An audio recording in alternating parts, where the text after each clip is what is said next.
오늘의 주요 뉴스입니다. 2035년까지 줄이기로 한 우리나라 온실가스 배출량 목표치가 확정됐습니다. 정부는 국무회의를 열고 국가 온실가스 감축 목표를 2018년 대비 53에서 61%로 정하는 안건을 심의 의결했습니다. 정부가 인공지능 인재 양성을 위한 초, 중, 고등교육에 1조 4천억 원을 투입합니다. 또 AI 핵심 인재가 사회에 조기 진출할 수 있도록 패스트트랙 과정도 신설하고 AI 거점 대학도 육성할 계획입니다. 국내 연구진이 바퀴와 다리 두 가지를 이용하는 폴더블 레그 로봇을 개발했습니다. 다리를 접었다 펴는 방식으로 가파른 경사나 장애물도 손쉽게 넘을 수 있습니다. 지난달 한국인이 가장 많이 사용한 인공지능 챗봇 앱으로 오픈AI의 챗GPT를 제치고 국산 인공지능 제타가 선정됐습니다. 챗GPT는 2위로 이용 시간이 제타의 3분의 2 수준에 머물렀습니다. 여러분 안녕하십니까? 사이언스 투데이 시작합니다. 정부가 2035년까지 줄이기로 한 국가 온실가스 배출량 목표치가 국무회의를 통해 확정됐습니다. 정부는 이재명 대통령 주재로 국무회의를 열고 오는 2035년까지 국가 온실가스 감축 목표 NDC를 2018년 대비 53에서 61%로 정하는 안건을 심의 의결했습니다. NDC는 2015년 채택된 파리협정의 가입국이 5년마다 스스로 수립해 유엔에 제출하는 10년 단위 온실가스 감축 목표치입니다. 이 대통령의 의결에 앞서 국무회의 모두 발언에서 탄소 중립 사회로 전하는 일부 고통이 따르더라도 글로벌 경제 강국 도약을 위해서 피할 수 없는 길이라고 밝혔습니다. 정부는 확정된 감축 목표치를 이번 주 안에 유엔에 보낼 예정입니다. 이에 대해 경제계는 온실가스 감축안이 우리 산업에 상당한 부담으로 작용할 것이라고 우려를 표했습니다. 대한상공회의소와 한국경제인협회, 한국경영자총협회 등 14개 단체는 공동 입장문을 통해 미국의 관세 정책 등에 대한 대응이 시급한 가운데 우리 산업계의 온실가스 감축 기술이 충분히 상용화되지 못했다고 밝혔습니다. 또 기후위기 극복과 탄소 중립 달성이라는 방향에 전적으로 공감하지만 정부는 기업들이 예측 가능한 환경 속에서 과감한 투자를 이어갈 수 있도록 인센티브 중심의 제도적 기반을 강화해야 한다고 주장했습니다. 지구 평균 기온 상승을 1.5도 이내로 제한하겠다는 2015년 파리 기후협정의 핵심 목표가 사실상 실패한 것으로 나타났습니다. 유엔 환경계획은 최근 보고서에서 탄소 배출량 증가와 함께 지구 기온이 상승해 돌이키기 어려운 국면에 들어설 것이라고 경고했습니다. 한상욱 기자입니다. 2015년 파리 기후협정 당시 전 세계 190여 개국은 지구온도 상승을 1.5도 이내로 제한하기로 약속했습니다. 하지만 10년이 지난 지금 그 약속은 사실상 지켜지지 않았습니다. 유엔 환경계획은 새 보고서에서 현재 배출 감축 속도로는 1.5도 목표가 일시적 초과가 아닌 영구적인 붕괴로 이어질 거라고 밝혔습니다. 실제로 전 세계 온실가스 배출량은 지난해 2.3% 늘어나 57억 7천만 톤에 달했습니다. 보고서는 현재 각국이 약속한 감축 공약을 모두 이행하더라도 이번 세기 말까지 2.3도에서 2.5도 상승이 예상된다고 밝혔습니다. 이와 함께 미국의 파리협정 탈퇴와 정책 후퇴는 연간 20억 톤의 추가 배출 효과를 낳을 것으로 분석됐습니다. So it's really about making as stringent and as quick cuts as possible overall. Otherwise, we will see a higher and longer breach of 1.5 degrees. 희망적인 변화도 있습니다. 지난 10년간 전 세계 재생에너지 기술 비용은 급락했고 탄소 중립 목표를 세운 국가도 크게 늘었습니다. This is what countries individually and collectively need to focus on, including at COP. How can we accelerate action? How can we accelerate ambition? How can we make sure that it's possible for all countries to pursue a more resilient and low emissions development pathway? 유엔 환경계획은 브라질 기후정상회의에서 각국이 더 강력한 감축 목표와 이행 계획을 내놓을 것을 촉구했습니다. YTN 한상옥입니다. 정부가 인공지능 인재 양성을 위한 초, 중, 고등 교육에 1조 4천억 원을 투입할 계획입니다. 최교진 사회부총리 겸 교육부 장관은 정부 세종청사에서 브리핑을 열고 내년에 초, 중 등 AI 교육에 9천억 원, 대학 등 고등교육에 5천억 원의 예산을 지원하겠다고 밝혔습니다. 우선 인공지능 핵심 인재가 일찍 사회에 진출할 수 있도록 5년 반 만에 학사와 석사, 박사 과정을 모두 마칠 수 있는 패스트 트랙을 신설하고 거점 국립대를 AI 거점 대학으로 집중 육성할 방침입니다. 또 AI 전공과 AI를 중심으로 한 교육 과정을 운영하고자 하는 대학과 대학원의 정원도 늘리기로 했습니다. 초, 중 등 단계에서는 과학, 기술, 공학, 인문, 예술, 수학 융합 교육을 강화하고 AI 중점 초, 중, 고등학교를 올해 730곳에서 2028년까지 2,000곳으로 확대할 계획입니다. 정부가 구글의 고정밀 지도 반출 요청에 대해 심의를 보류하기로 했습니다. 정부는 측량성과 국외 반출 협의체 회의를 열고 구글의 1대 5천 축척의 고정밀 지도 반출 요청에 대해 60일의 기한을 주고 서류 보완을 요청했습니다. 구글은 지난 9월 기자간담회 등을 통해 영상 보완 처리 및 좌표 표시 제한에 대해 수용 의사를 밝혔지만 관련한 보완 신청서를 추가로 제출하지 않았습니다. 이에 협의체는 정확한 심의가 어려워 해당 내용에 대한 명확한 확인 및 검토가 필요하다고 판단하고 구글에 내년 2월 5일까지 보완 신청서 제출을 요구하도록 했다고 밝혔습니다. 향후 정부는 구글이 보완 신청서를 추가 제출하면 협의체 심의를 거쳐 최종적으로 결정할 계획입니다. 지난달 한국인이 가장 오래 사용한 인공지능 챗봇 앱으로 오픈AI의 챗GPT를 제치고 국산 인공지능 제타가 선정됐습니다. YZ 리테일이 국내 안드로이드 스마트폰 이용자 3,670만 명과 iOS 이용자 1,460만 명을 대상으로 추정한 결과 지난달 제타의 사용 시간은 7,362만 시간으로 전체 인공지능 챗봇 가운데 1위를 기록했습니다. 2위를 차지한 챗GPT는 지난달 이용 시간이 4,828만 시간으로 1위 제타의 3분의 2 수준에 머물렀습니다. 반면 지난달 가장 많은 한국인이 사용한 월간 활성 이용자 수 기준으로는 챗GPT가 2,125만 명으로 1위에 올랐습니다. 이어 제타와 리튼, 에이다 등으로 집계됐습니다. 울퉁불퉁한 자갈밭이나 계단, 가파른 경사로 같은 복합 지형은 바퀴형 로봇의 최대 약점이었는데요. 이에 국내 연구진이 바퀴와 다리 두 가지 주행 방식을 자유자재로 넘나드는 폴더블 레그 로봇을 개발했습니다. 권석화 기자입니다. 가파른 경사면을 오르던 작은 로봇이 멈춰서더니 몸체 아래 접혀있던 다리가 펼쳐집니다.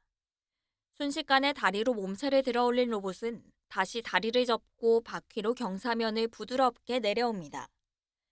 이 로봇은 기존 바퀴형 로봇에 접히고 구부러지는 보조다리를 더한 폴더블 레그 로봇입니다. 장애물을 만나면 다리로 몸체를 들어 올리고 평지에서는 바퀴의 움직임을 방해하지 않도록 다리를 접어 안정적으로 주행합니다. 평평한 평면에서는 다리를 쉽게 접어 올려서 바퀴 구동으로 빠르게 극복을 하고 또 장애물을 맞닥뜨리게 되면 다리가 순간적으로 단단해지면서 이제 차체를 들어 올려 이 지형을 극복해내는 그러한 기술을 이번에 개발하였습니다. 이 다리는 3D 프린팅으로 만든 지지 구조 사이에 접힌 고무가 연골처럼 이어진 형태입니다. 고무의 탄성력 덕분에 로봇 전체를 들어 올린 만큼 강한 힘을 낼 수 있습니다. 여기에 모터와 도르래를 이용해 다리가 위아래로 늘어나거나 한쪽으로 부드럽게 굽혀지는 리니어 모션을 구현했습니다. 모터 2개가 다리 하나를 제어하는데 양쪽을 당기면 차체를 들어 올리고 한쪽만 당기면 다리가 접히며 방향을 바꾸게 됩니다.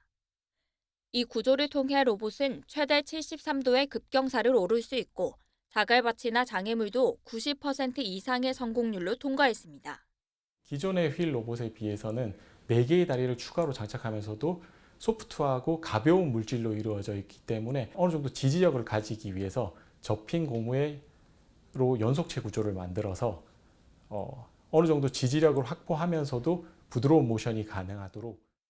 연구진은 앞으로 센서와 인공지능 제어 기능을 탑재해 산업 현장의 감시 로봇과 가정용 보조 로봇으로 발전시킬 계획입니다.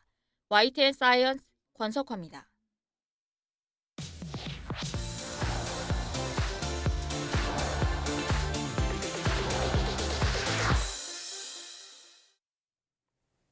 최근 국내 우수 이공계 인재 해외 유출이 심화하면서 정부가 인재 확보 전략과 연구개발 혁신 방안을 내놨습니다. 하지만 정작 과학계에서는 제대로 된 상황 판단과 근본적 변화가 필요하다는 비판이 나오고 있는데요.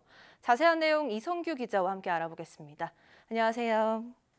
정부가 발표한 과학기술 인재 확보 전략을 살펴보면 국가과학자 제도 신설, 이 부분이 눈에 띄는데 이게 어떤 제도인 건가요?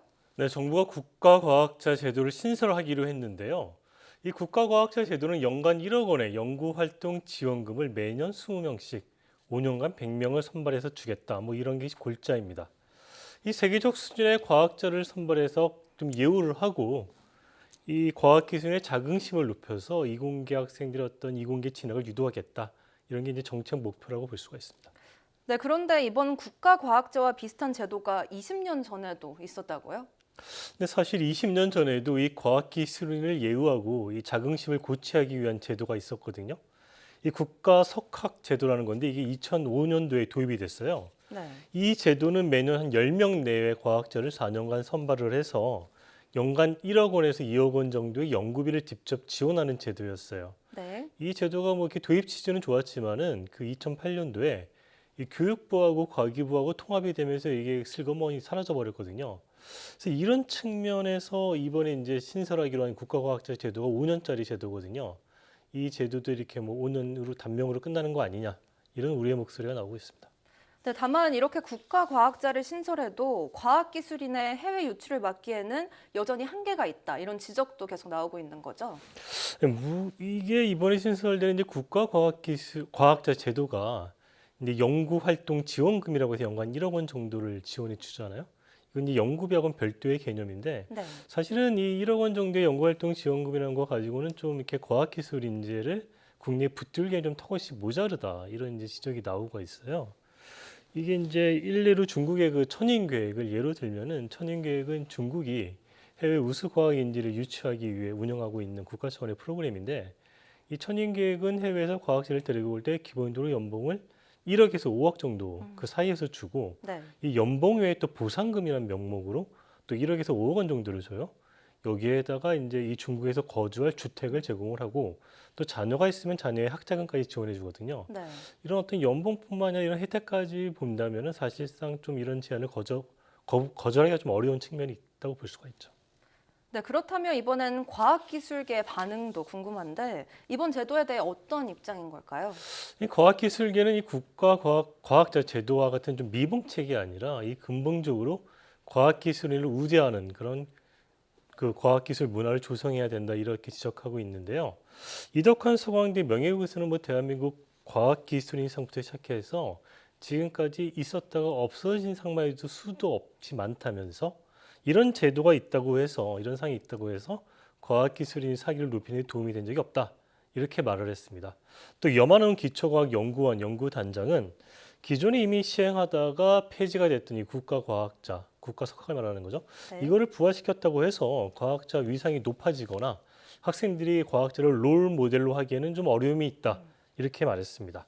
한국과학기술원은 이 정부 발표 위에 성명을 내고 의대 쏠림 현상이 심화되고 있는 가운데 이 과학자의 위상적으로 위해서는 이런 단기적인 정책이 아니라 우수과학자가 지속해서 인정받고 성장할 수 있도록 국가적 차원의 보상 체계를 마련해야 한다고 지적을 했습니다.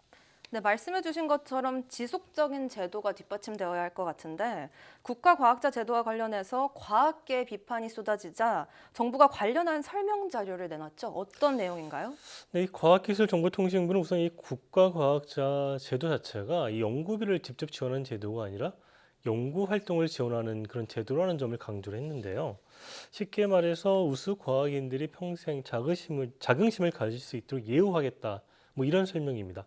예를 들면은 이거 이제 선정이 되면 대통령 명의의 인증서 현판 증정을 한다거나 국가 사에 초청을 하고 또 뭐 공항이나 철도를 이용할 때 교통 편의를 뭐 제공하겠다 이런 거고요. 네. 또 연구 개발비 외에 별도로 뭐 학문적, 사회적인, 개인적인 활동을 지원하겠다 이런 내용이거든요. 뭐 연구비가 아니라 국내 학술 활동이나 지식 재산 창출 활동 등 개인적인 활동에 그 연구 활동 지원 1억 원을 주겠다. 뭐 이런 내용입니다. 사실 뭐 이게 다 좋은 내용인데 사실 이런 뭐 과학자 예우하겠다 이런 게 20년 전에 그 국학 석학 제도 때도 있었던 내용이거든요. 그래서 네. 사실 별로 달라진 게 없는 내용이고 이게 국학 석학으로 선정됐던 과학자들이 사실은 이제 정년 퇴직 이후에 우리나라에서 이제 정년이 보장이 안 되니까 다들 중국으로 이제 건너가서 또 연구하고 있는 분들도 꽤 있거든요. 네. 그러니까 현실이 이렇다 보니까 이런 제도가 사실은 어떤 뭐 실효성이 있을지는 좀 더 지켜봐야 할 것 같습니다. 네, 이번 국가과학자 제도가 효과를 거둘 수 있길 바라며 지금까지 이성규 기자와 관련한 내용 짚어봤습니다. 오늘 말씀 감사합니다.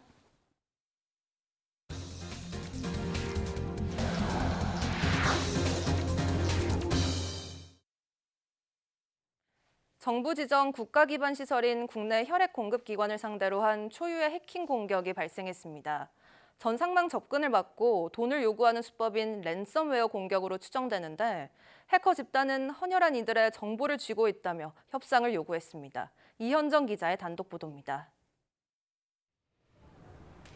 서울 도심에 있는 헌혈 카페에 긴급 점검으로 운영을 중단한다는 안내문이 붙었습니다. 헌혈하러 온 시민들은 발걸음을 돌리고 휴무라고 해가지고 지금 좀 살짝 당황스럽긴 한 상황입니다. 뭐 사정이 있다고 하셔가지고 헌혈 버스도 운행을 멈췄습니다. 오후에는 나갈 수 있대요. 어차피 차량은 오래 나가도 운영 못하니까요. 오늘은 다 운영 못한다고 봐야죠. 시민 헌혈로 혈액을 모으고 이를 다시 병원에 공급하는 공공단체인 대한산업보건협회 산하 한마음혈액원의 전산망이 마비됐기 때문입니다. 정부 지정 국가 기반 시설인데 YTN 취재 결과 랜섬웨어로 추정되는 해킹 공격이 원인인 것으로 확인됐습니다. 해커들은 정보를 쥐고 있으니 협상하자고 협박하는 메시지를 헌혈자들의 주민등록번호와 주소, 성별 등 개인정보가 담긴 혈액관리 서버에 남긴 것으로 확인됐습니다. 해킹의 데이터를 잠그고 금품을 요구하는 전형적인 랜섬웨어 수법으로 앞서 SGI 서울보증이나 예스24 같은 기업들이 비슷한 피해를 봤습니다. 한마음혈액원 측은 키사, 인터넷진흥원에 서비스 장애가 발생한다고 신고했는데 정보 유출이 확인될 경우 경찰 수사도 의뢰할 방침입니다. 국내 혈액 공급 기관을 상대로 한 초유의 해킹 공격에 병원과 관계 당국도 비상이 걸렸습니다. 이번 공격으로 대학병원 등 일부 상급 종합병원은 한마음혈액원에 신규 혈액 공급 신청을 하지 못하는 등 혈액 수급 과정에 어려움을 겪기도 했습니다. 보건복지부는 다만 국내 혈액 공급 상당 부분이 대한적십자사를 통해 이루어지는 만큼 당장 혈액 수급난 우려는 적을 것으로 내다봤습니다. 하지만 헌혈한 이들의 개인정보 유출 가능성 등 피해 우려가 여전해 관련 조사는 불가피할 것으로 보입니다. YTN 이현정입니다. 국가데이터처는 이번 달 18일까지 진행되는 2025 인구주택 총조사 가구 방문 기간에 조사원을 사칭한 개인정보 유출 피해가 발생하지 않도록 주의를 당부했습니다. 데이터처는 보도자료를 내고 통계조사원의 가구 방문 시 지방자치단체와 데이터처에서 발급한 통계조사 요원증을 반드시 확인한 후 조사에 응답해달라며 이같이 밝혔습니다. 통계조사요원의 신분은 조사 인구주택 총조사 홈페이지와 콜센터, 시군구 통계상황실을 통해 확인할 수 있습니다. 또 인구주택 총조사에서는 통장 번호와 신용카드 번호, 계좌 비밀번호, 주민등록번호를 수집하지 않는다고 밝혔습니다.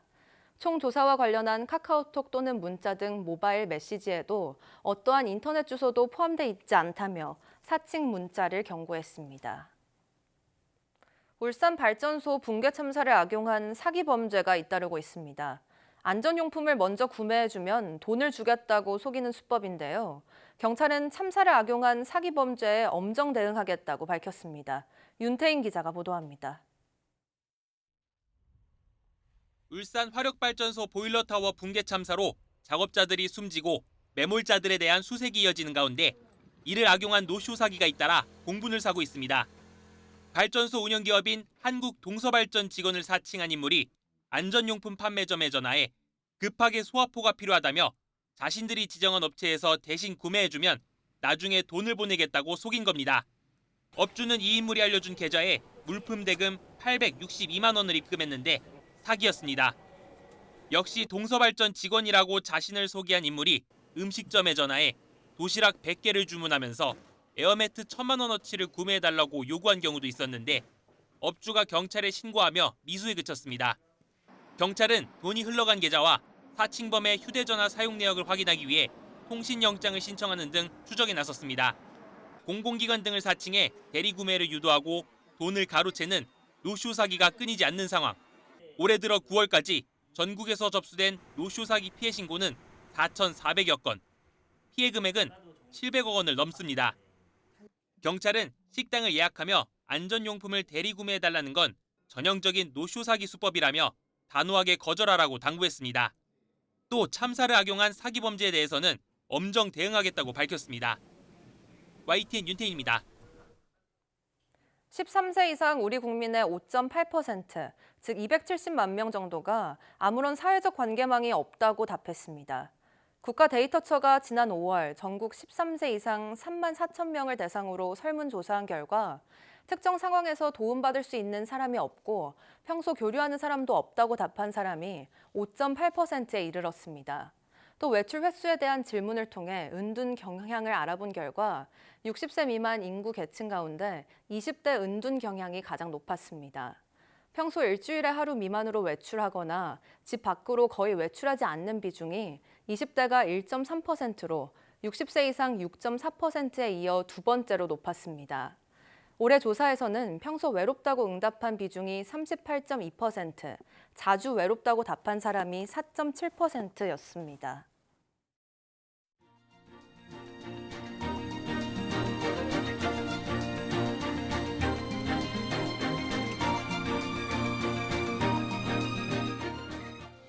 이상으로 사이언스 투데이 마칩니다. 함께해 주신 여러분 고맙습니다.